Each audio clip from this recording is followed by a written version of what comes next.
What if you could have a crow's nest view of the inflection points as companies grew and saw exactly how they navigated these often rocky and treacherous waters? Much like Megan Quinn earlier in this season, Vas Natarajan, partner at the venture capital firm Accel, has a high perch, which lends him a broad perspective into the ways that design teams scale and how they integrate with their developer partners. In this episode, we chat with Vas about operationalizing hiring, the hallmarks of a healthy team at any stage of growth, and some of the ways that developers and designers can be more effective and efficient in their relationships. So get ready to climb the rigging to a clear view of the ways that design teams hire, scale, and work effectively with their partners. Hi, this is Aaron Walter. And I'm Eli Woolery. We hope you're enjoying the Design Better podcast, learning a thing or two that will help you in your career. We put a lot of time and energy into producing these interviews with top industry leaders, and we want to share their wisdom with as many people as possible. You can help us achieve that goal by taking just a minute to review the podcast on iTunes or Google Play. Your review will make this podcast more discoverable and will help us reach new people in the design and business community. We appreciate your support. Now let's get to the show. I've worked with lots of search firms, both as a leader searching for new talent for my teams and as an individual exploring new steps in my career. But I trust none more than Wirt & Company. Since 1995, Wirt & Company has been the design community's most trusted search firm, co-founded by a designer and led by a CEO who has in-house operational startup experience. Wirt & Company is guided by the principle that creative leadership is essential to business success. They've helped some of the most admired brands from early-stage startup to Fortune 500 build world-class creative teams. We're talking about companies like Airbnb, the New York Times, the Four Seasons, Notion, Figma, Google, Cartier, and Fair. Not bad. If you're looking for a partner to help you find the right person for a critical role, look no further than Wirt & Company.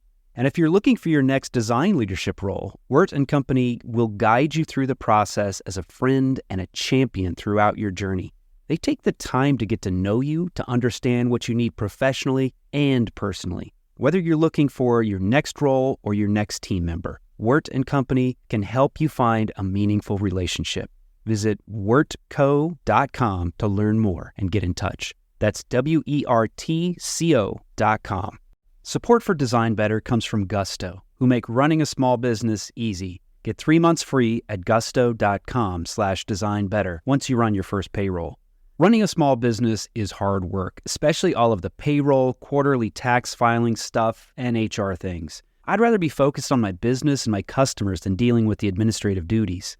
But Gusto makes it easy. They automate the complicated parts of running a business. With Gusto, I never miss federal or state payroll tax filings. And I love the time off requests and time tracking tools. Gusto even offers a small group health insurance option for nearly any budget. When you run into issues you need help with, their HR experts are ready to help. It's a very well-designed product, easy to use, and great emotional design that will put a smile on your face.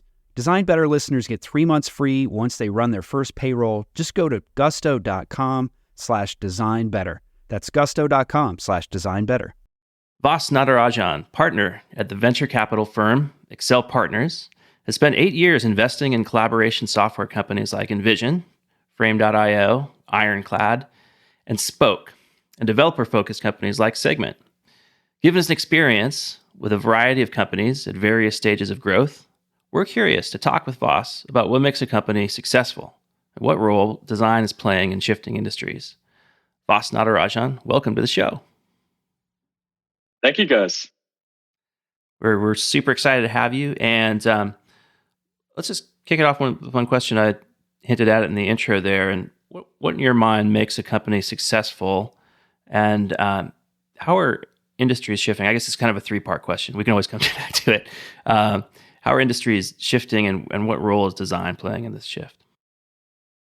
So there are two shifts or forces at play here that we really pay attention to. One is the rise of software, and the other is the rise of design within the development of software. So I'm going to try and unpack each of them. In answer to your first question, how are industries shifting? Well, software is rewiring every corner of the economy, full stop. every major industry has become or is becoming very much software centric. Simple example that look at the cars that we drive today. These are effectively computers on wheels. There are something like 10 to 15 million lines of code in a car today. They have multiple microprocessors. They're connected to the internet. Some cars soon enough will be able to drive themselves. And that is very different from, the relatively dumb manual Toyota Corolla that I was driving as a teenager.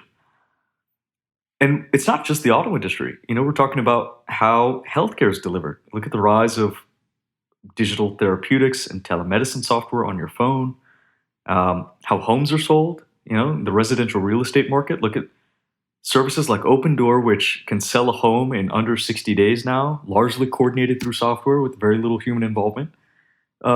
Or even just how you get fresh food or groceries on a week-to-week basis. Now you have great apps and services like Instacart or Good Eggs where you can very quickly dial up a grocery list. So across industries, we're seeing all of these processes being refactored into software. And that's a super exciting trend because, as we know, software tends to be more efficient than humans at a whole range of tasks. So to us, if an industry hasn't yet been touched by software, well, it appears to only be a matter of time. Now, the second shift that we're paying attention to in response to your second question is the rise of design within the development of said software. So if it's true that software is rewiring every major industry, we will logically see an explosion of interfaces where interfaces previously didn't exist. No surprise, if you want to use software, if you want to manipulate it, if you want to input data, if you want to change parameters, whatever it is, you need intuitive, easy to understand interfaces so that humans can take advantage of software level innovation. So, easy example, back to cars. If you peek inside a Tesla, you'll see a beautiful 15-inch dashboard in the center console, and it gives you access to, all the major functions of the car. And that's a great example of an interface that exists today that didn't exist 10 to 15 years ago. Interfaces are fundamentally a design problem. It's one thing to write software to change how a car is operated or how homes are sold or how food is delivered. And it's another thing to design an interface that allows anyone, regardless of their technical proficiency, to take advantage of software. And that's where design comes in, because if we're going to be able to ride the software revolution, well, we're going to need great design to translate all of that code and all of that machine-level innovation into something that's actually human-centered. So Accel can invest in any number of companies out there. And clearly, technology infrastructure is amazing. It's better than it's ever been. And we can create so many things so quickly. But it's only certain products that are really successful. What is it that makes them successful? Is it technology? Is it the people that are making them? Is it design, the way that we use it? How do you think about that as you choose where to put the poker chips? Well, there's some important background to establish here, which is to say, yes, technology infrastructure is amazing, and it's making it easier than ever to bring new products to market. Software development has been democratized by things like on-demand infrastructure from AWS or third-party APIs like Stripe and Algolia and Segment, which are solving all sorts of hard problems around payments and search and analytics. Today, you can click through GitHub and you have the world's library of open source code that is free to use and adopt. And so all of that combined is wonderfully opening up software development to so many more people. Because so much of what goes into great software, great products is in some ways pre-built for us. We just have to stitch it together. And so in light of that, in light of all of these technology barriers to entry lowering over the years, well, so many products are now flooding the market. And so as investors, we have to be much, much more discerning. To us, I think there are two clear traits that separate products that achieve success and scale and those that don't. And the first is probably more obvious, which is, does this product fulfill a clear and pressing need in the market? And is the technology hard to replicate? So we're looking for products with a defensible but a very resonant value proposition. Take something like Dropbox.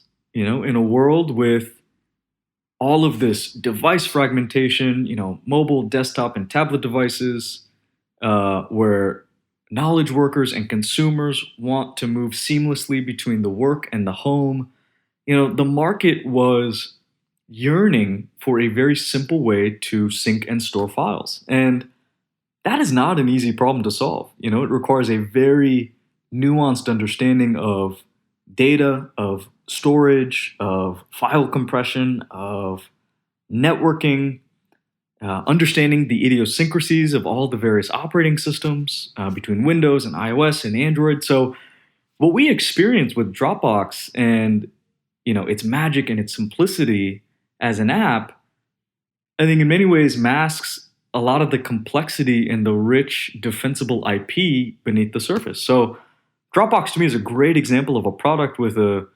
resonant but a very defensible value proposition. The second trait, and I think this is becoming absolutely critical in today's day and age, where again, so many products have flooded the market, which is, can a product efficiently find its audience? How do you distribute this product? Can it self-propagate over time? Can it spread itself? Think of something like a Slack or an Atlassian or a Dropbox, which had these fantastically viral distribution models. If not, well, can you efficiently sell a product and bring it to market with a leveraged sales and marketing motion? So there are so many great products out there that just can't find their audience. And for founders, for entrepreneurs, that's something that deserves a lot of creative and critical thinking early in the product development process. Because yes, even if you can build something that's really innovative, well, can you get it into the hands of your end users? So those are the two things we think about when we're imagining whether a product will succeed or not. Is there a clear value proposition that's backed by defensible technology, and can this product efficiently find its audience? So just following up on that line of thinking, you have to do some math on a regular basis to try to assess the potential value of a company, which affects term decisions and all kinds of things. But how important is design as you're assessing the value of a company? Well, the truth is, we're investing very early at the seed and Series A stages of a company. So we're investing in two founders and a PowerPoint. It's often pre-product market fit, and maybe the teams themselves are incomplete. So I wouldn't say that design is a determinant to whether we invest or not, but what is important and I think very related is having a deep understanding and an appreciation for your end user. So as a founding team, our customers are your North Star. Because I think it's this notion of being fixated on the customer that ultimately manifests itself in even investing in design. So again, as a founding team, how do you make products that are as human-centered as possible? Inversely, you probably aren't going to have good design if you aren't customer-centric as a company. So what we want to see at this early stage is a product hypothesis that's been clearly informed by talking to end users. There's a substantial difference between companies that pitch having done no customer research and those that have done 100 customer interviews. But design will ultimately come from this deeper company value of wanting to put customers first. And so that's really what we're looking for when choosing to invest. Support for Design Better comes from Uplift Desk, who help you work better and live healthier. Eli and I log a lot of hours at our desks, which can be detrimental to one's health if you're not paying attention to ergonomics. Uplift Desk offer high-quality, well-designed desks, chairs, and accessories to help you build an ergonomic workspace for home or work. Eli recently got a standing desk, and I got a human-scale Freedom chair. I've been dreaming about this chair for a long time, and I finally got one. I've already noticed a big change in my posture with this chair, and my body thanks me for it. Eli is logging a lot more hours standing than sitting these days, and he can make quick transitions with the flip of a switch. We love Uplift Desk, and we know that you will too.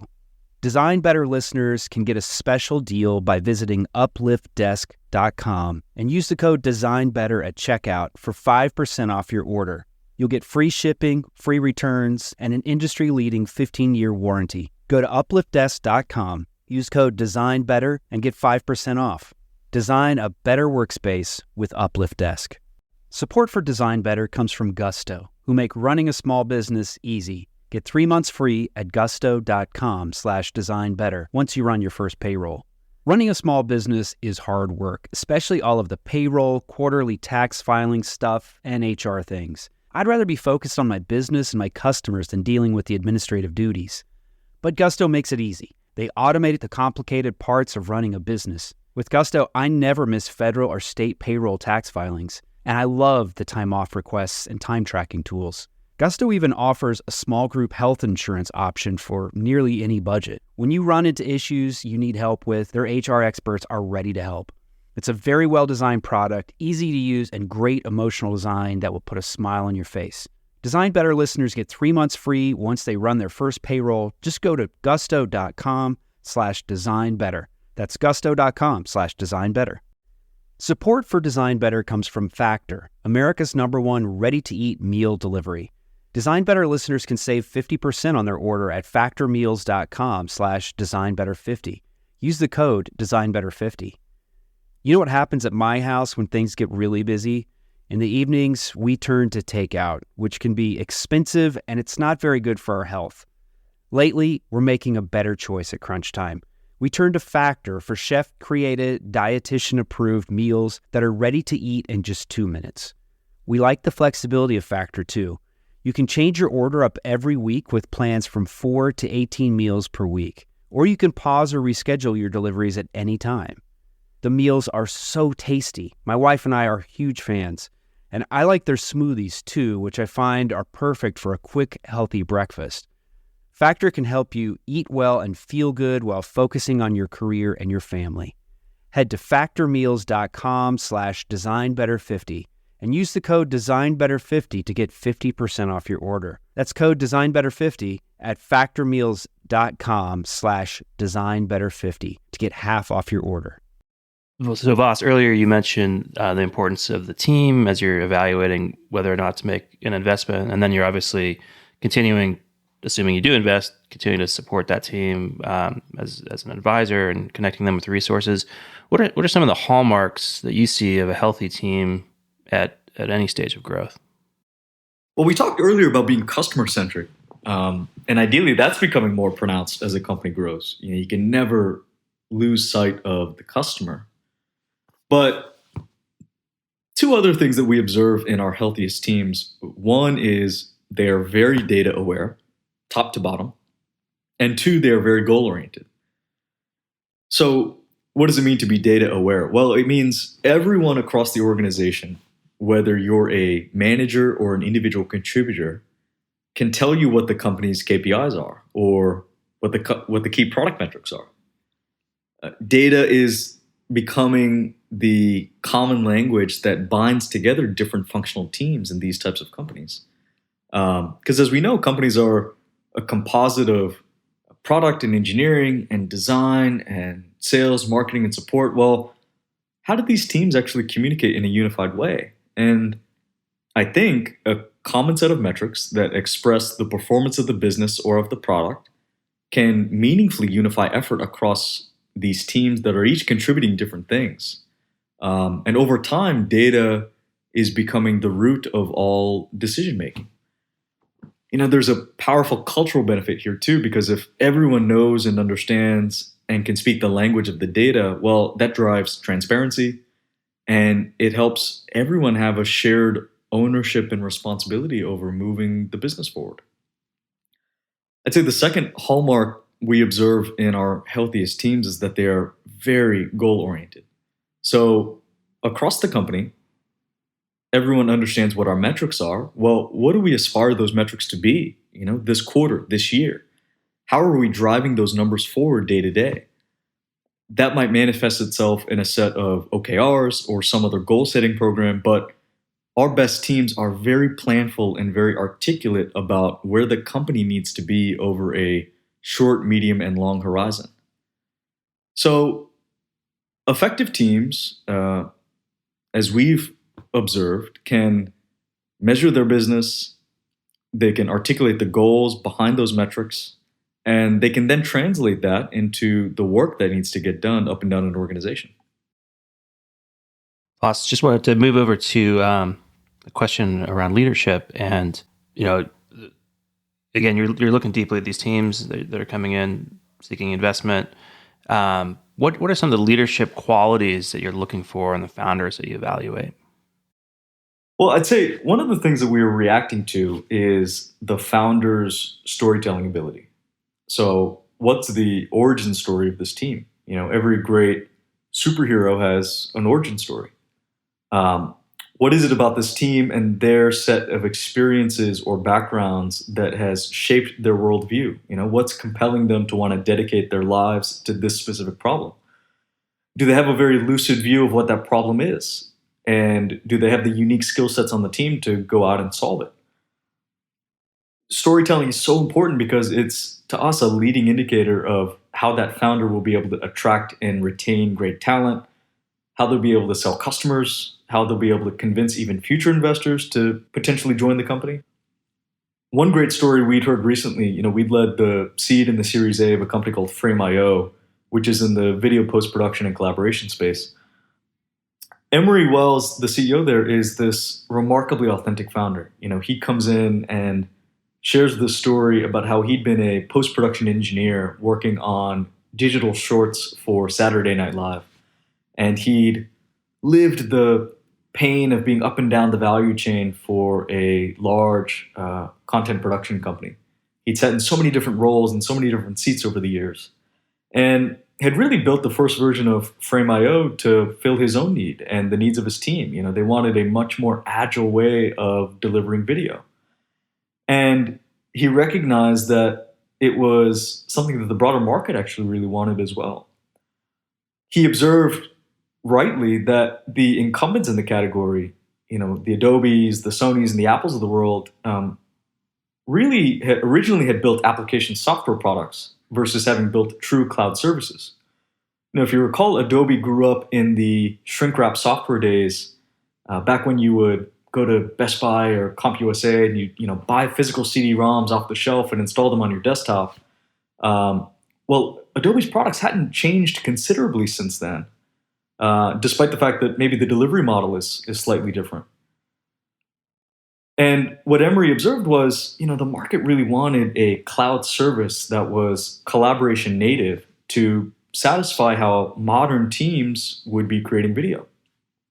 And oh, by the way, video is this dominant application on web and mobile devices, and it's exploding in terms of creation, and video is going horizontal. Everyone's creating video now.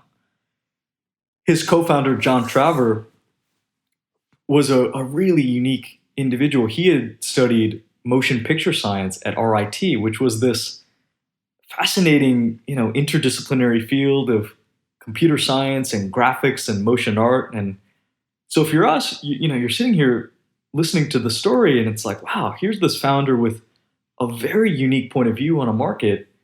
And there's this technical co-founder here whose background is this very highly applied science that is going to allow him to go out and solve some of the hard problems in this category. And, it helped that as part of the pitch, they were using a lot of video to share the Frame.io story, as you would expect of guys in the video space. But you just got this sense that, they'd be able to tell a very powerful story to the world. Vas, wanted to ask a little bit about scaling design teams. And you wrote an article a couple years back about one of your portfolio companies, I believe Litmus, and it was titled Litmus and the Tech Talent Code. And in that article, you said that our best founders treat recruiting and talent as its own mini product line, building the processes and cultures to scalably attract the best. What are some effective ways that design leaders can think about operationalizing, hiring, scaling teams?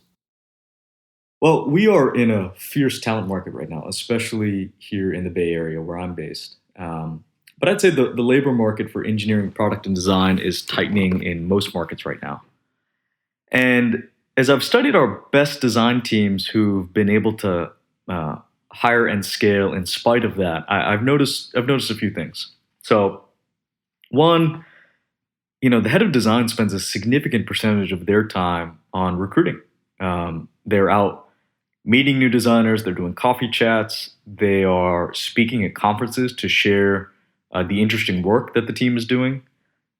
They're actively trying to convince the market that if you were to join their team, you would have the opportunity to do the best and most creative work of your life. And so I'd say as a whole, that it's just a fixed part of the job for a design leader is to really think about recruiting. Two, I'd say the team as a whole is sourcing talent globally. So in this market, you just have to import talent or be open to remote talent.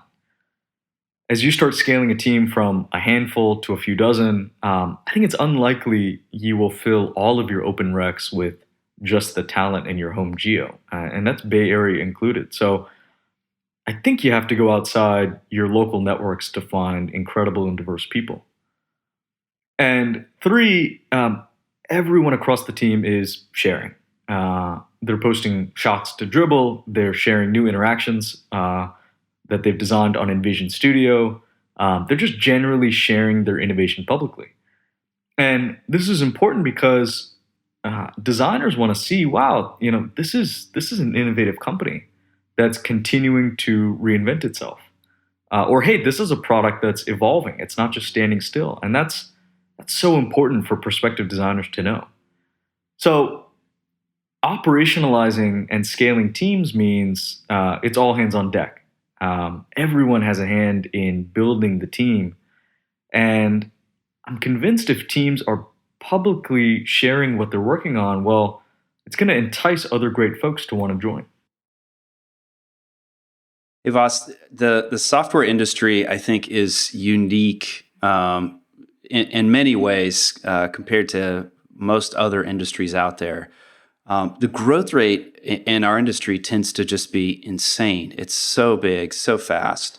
And I wonder if you could talk a bit about the inflection points that you see as companies grow, the key points that people should be aware of as a company grows, culture changes, or what are the challenges with that growth? And then how does that affect individuals?